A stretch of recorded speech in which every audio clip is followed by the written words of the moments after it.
Subscribe Digital Help YouTube channel. Hello আর welcome. আমি Habibur Rahman digital হেল্পের পক্ষ থেকে সবাইকে জানাই স্বাগত। আজকের টিউটোরিয়ালটা মূলত হলো যে বেস্ট কিবোর্ড আমাদের অ্যান্ড্রয়েড ফোনের জন্য করে বেস্ট কোন কিবোর্ডটা আমরা ব্যবহার করব এ সম্পর্কে আজকের টিউটোরিয়ালটা। মূলত আমি একটা কিবোর্ড যদি আপনাদেরকে একটু দেখাই, জাস্ট আমি সার্চ দিই।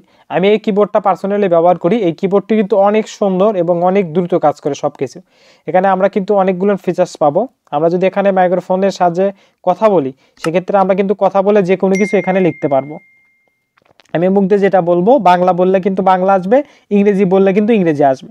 আমি যদি একটি সেটিংগুলো আপনাদেরকে দেখানোর চেষ্টা করি, তাহলে দেখেন এখানে কিন্তু আমরা পৃথিবীর সবগুলো ল্যাঙ্গুয়েজ অ্যাড দিতে পারবো। পৃথিবীতে যত ল্যাঙ্গুয়েজ আছে, যত ভাষা আছে, এখানে সবগুলো নিয়ে কিন্তু আমরা মোটামুটি পেয়ে যাব। সেগুলো কিন্তু আমরা এখান থেকে অ্যাড দিতে পারি। এখানে হলো যে এখান থেকে মোটামুটি প্রফেশনাল আমার কিন্তু কিছু প্রয়োজন নেই, যদি প্রয়োজন হয় এখান থেকে দেখে নেবেন। আর থিম, এখান থেকে আমরা আমাদের ব্যক্তিগত থিম কিন্তু এখানে ব্যবহার করতে পারি।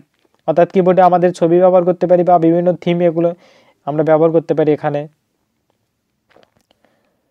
এখানে আর কি আছে দেখি আপনাদেরকে একটু দেখাই। এই থিমগুলো কিন্তু অনেক সুন্দর করে আমাদের কিবোর্ডে চলে আসবে। আমরা যেটা আপলোড দেব সেটা কিন্তু চলে আসবে। এখানে টেক্সট কারেকশন, অর্থাৎ আমাদের লেখাটি যদি ভুল হয়ে থাকে ইংরেজি কোনো শব্দ, সেক্ষেত্রে সে শব্দটি কিন্তু অটোমেটিক চেঞ্জ হয়ে যায় সঠিক যেটি।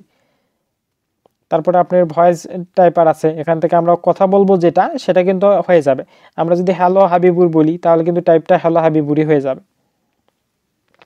এভাবে কিন্তু যে কোনো কিছু আমরা লিখতে পারি। অথবা এখানে যদি আমরা এক হাতে যদি ব্যবহার করতে চাই, সেক্ষেত্রে এখানে কিন্তু দেখেন এটা এক হাতে সিঙ্গল হ্যান্ডে ব্যবহার করা যায়।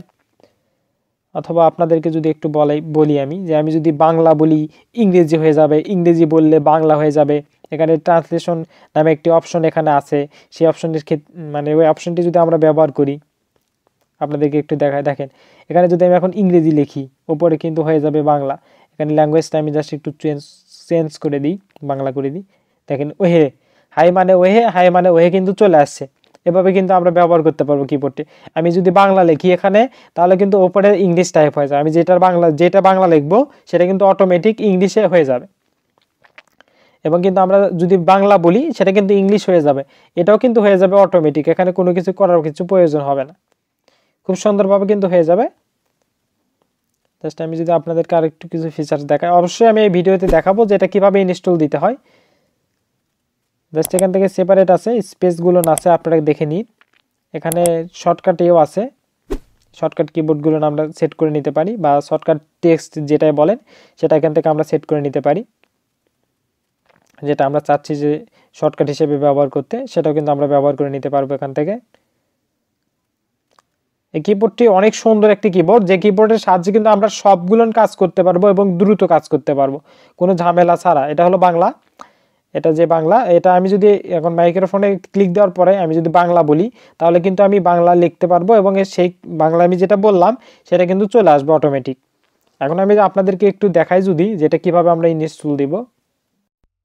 এই কিবোর্ডটি সাধারণত আমাদের ফোনের সাথে বাই ডিফল্ট দেওয়াই থাকে। আর যদি আপনার ফোনের সঙ্গে না থাকে, সেক্ষেত্রে আপনারা প্লে স্টোরে আসবেন, এসে জাস্ট এখানে যদি লেখেন গুগল কিবোর্ড, তাহলে আশা করি কিবোর্ডটি চলে আসবে।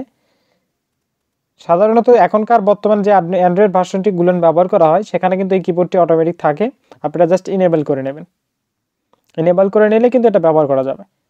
জাস্ট গুগল কিবোর্ড লিখে সার্চ দিলে এটা চলে আসবে এরকম। তারপরে এটা ইনস্টল দিয়ে আমরা কিন্তু ব্যবহার করে নিতে পারবো। সবাইকে ধন্যবাদ আমার টিউটোরিয়ালটি সম্পূর্ণ দেখার জন্য।